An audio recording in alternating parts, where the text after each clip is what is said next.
तो चलिए बिना किसी देरी के सीधे इस विषय में गहराई से उतरते हैं। आज के इस खास विश्लेषण में एक बेहद दिलचस्प और रहस्यमयी प्राचीन विषय पर चर्चा होने वाली है। मतलब जरा सोचिए कि हमारे प्राचीन भारतीय दार्शनिकों ने कैसे सबूतों और साक्ष्यों के इतने कठोर नियम बनाए जिनसे बड़े बड़े ग्रंथों के जटिल विरोधाभास चुटकियों में सुलझ जाते थे। मीमांसा सूत्र 2.4.33 के इस डीप डाइव में स्वागत है। ये पूरी की पूरी चर्चा एक ऐसी बौद्धिक यात्रा है जो लॉजिक और स्ट्रक्चर की असली ताकत का एहसास कराती है। आज की इस तार्किक यात्रा का रास्ता एकदम साफ है। सबसे पहले हम मूल समस्या को समझेंगे, फिर प्रतिद्वंद्वी यानी पूर्व पक्ष की आपत्ति पर गौर करेंगे। उसके बाद क्रम बनाम प्रत्यक्ष कथन की दिलचस्प बहस होगी। फिर हम अंतिम निष्कर्ष पर पहुंचेंगे और आखिर में महान टीकाकारों की विरासत को देखेंगे।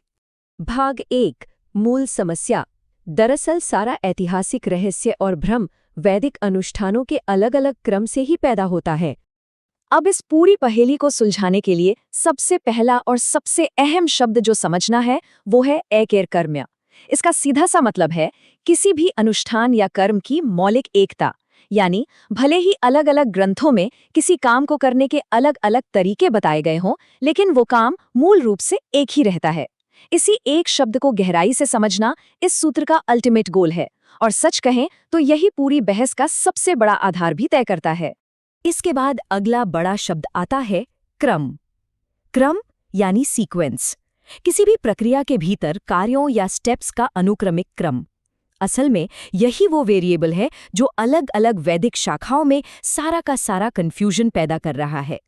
होता क्या है कि जब क्रम बदलता है तो स्वाभाविक रूप से ये सवाल दिमाग में आता है कि क्या क्रम के बदलने से वो पूरा का पूरा कर्म ही बदल गया? और बस इसी भारी कंफ्यूजन को दूर करने के लिए वाक्य का ये बेहद शक्तिशाली सिद्धांत मैदान में आता है। वाक्य का मतलब यहाँ कोई आम वाक्य नहीं है, बल्कि ये एक प्रत्यक्ष कथन या पाठ की स्पष्ट इकाई है जो किसी तथ्य या नियम को पूरी मजबूती से स्थापित करती है। ये क्रम के ठीक विपरीत काम करने वाली एक संतुलनकारी शक्ति है, और जैसे जैसे हम आगे बढ़ेंगे ये एकदम साफ हो जाएगा कि यही वाक्य अंततः उन सभी विरोधाभासों को सुलझाने का सबसे बड़ा हथियार बनने वाला है। चलिए एक बार सीधे मूल पाठ पर गौर करते हैं। विरोधिनाम त्व संयोगात एक कर्म्यम तत्संयोगात विधिनाम सर्वकर्म प्रत्ययः स्यात्। पूर्व मीमांसा सूत्र का यह श्लोक पहली नजर में थोड़ा भारी भरकम लग सकता है। इसका शाब्दिक अर्थ है कि विरोधी तत्वों के साथ संबंध न होने पर कर्म की एकता होती है, और उसके साथ संबंध होने से सभी शाखाओं के तत्व एक ही कर्म का निर्माण करते हैं। सुनने में काफी जटिल है ना? लेकिन फिक्र की कोई बात नहीं। इस विश्लेषण का मुख्य उद्देश्य ही इसे बिल्कुल सरल हिस्सों में तोड़कर समझना है। भाग 2 प्रतिद्वंद्वी की आपत्ति। मीमांसा की किसी भी बहस को समझने के लिए सबसे पहले पूर्व पक्ष यानी विरोधी के दृष्टिकोण को समझना बहुत जरूरी होता है। अब यहाँ सबसे दिलचस्प बात यह है कि पूर्व पक्षी या प्रतिद्वंदी कितने तार्किक लेकिन पूरी तरह से गलत धारणा बना लेता है। प्रतिद्वंदी का साफ मानना है कि अगर अनुष्ठान का क्रम जरा सा भी बदल गया तो उस कर्म की पूरी पहचान ही नष्ट हो जाएगी और वो एक बिल्कुल नया अनुष्ठान बन जाएगा। लॉजिकल लगता है ना? लेकिन स्थापित निष्कर्ष इसके एकदम उलट है। निष्कर्ष यह है कि क्रम में कोई भी बदलाव सिर्फ एक गौण या सेकेंडरी चीज है। जो मूल अनुष्ठान है वो मौलिक रूप से हमेशा एक ही रहता है। भाग 3 क्रम बनाम प्रत्यक्ष कथन। यहीं से साक्ष्यों के पदानुक्रम यानी एविडेंस की हायरार्की का असली खेल शुरू होता है। मीमांसा के साक्ष्यों के इस पदानुक्रम को समझना सच में बहुत जरूरी है। देखिए, पहला कदम है प्रत्यक्ष कथन या वाक्य जो बिल्कुल स्पष्ट रूप से अनुष्ठान को परिभाषित करता है। दूसरा कदम है क्रम जो सिर्फ एक अनुक्रम या सीक्वेंस का सुझाव भर देता है। और तीसरा तथा सबसे महत्वपूर्ण नियम, जब भी इन दोनों के बीच कोई टकराव होता है तो वाक्य हमेशा क्रम को पूरी तरह से खारिज कर देता है। मीमांसा दर्शन बहुत स्पष्ट रूप से यह स्थापित करता है कि एक प्रत्यक्ष कथन महज एक क्रम से कहीं ज्यादा शक्तिशाली होता है। इसीलिए कहा गया है दुर्बलो ही क्रमः बलवद वाक्यम। इस थ्योरी को और भी अच्छे से समझने के लिए हिंदी भाष्य से उदितानुदित हों का ये कमाल का उदाहरण लेते हैं।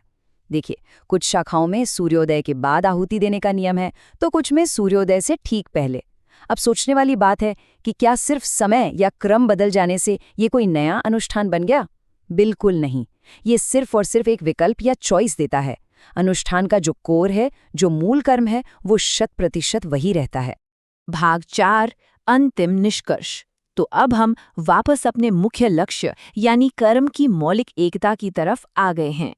तो इस पूरी चर्चा का सबसे क्रूशियल पॉइंट ये है कि भले ही अलग-अलग शाखाओं के पास अपने अलग-अलग पार्ट हों, लेकिन अनुष्ठान पूरी तरह से एकीकृत यानी यूनिफाइड होते हैं। क्रम की जो भी भिन्नताएं हैं, वे सिर्फ वैकल्पिक हैं, जिन्हें विकल्प कहा जाता है। सिर्फ किसी क्रम को सेटिस्फाई करने के लिए मुख्य कर्म को कभी नहीं बदला जा सकता। सारे के सारे गौण तत्व मिलकर एक ही अनुष्ठान में समन्वित हो जाते हैं। मूल कर्म हमेशा हर हाल में अपरिवर्तित रहता है। भाग 5 टीकाकारों की विरासत। सदियों तक प्राचीन विद्वानों ने इस बौद्धिक किले को कैसे और भी ज्यादा मजबूत बनाया, चलिए वो देखते हैं। और ये स्लाइड बहुत ही शानदार तरीके से इलस्ट्रेट करती है कि कैसे शाबर, कुमारिल भट्ट और सोमेश्वर जैसे दिग्गज विद्वानों ने सूत्र 2.4.33 के चारों तरफ एक ऐसा बौद्धिक किला खड़ा कर दिया जिसे तोड़ना नामुमकिन था।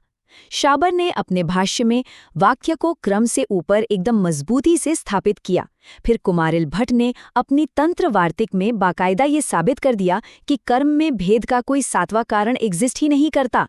और सोमेश्वर ने न्याय सुधा में ये बिल्कुल क्लियर कर दिया कि क्रम या समय कभी भी कर्म की एकता को नहीं तोड़ सकते। कमाल की बात यह है कि इन तीनों ने एक दूसरे की बातों को रिपीट किए बिना ही इस सिद्धांत को एकदम बुलेट प्रूफ बना दिया। इस पूरे विश्लेषण के अंत में एक बहुत ही विचारोत्तेजक सवाल दिमाग में आता है। अगर प्रत्यक्ष कथन हमेशा क्रम को खारिज कर देते हैं, तो सोचिए ये प्राचीन ढांचा आज के आधुनिक कानूनों और संवैधानिक विरोधाभासों की व्याख्या करने के तरीके को कैसे पूरी तरह से बदल सकता है।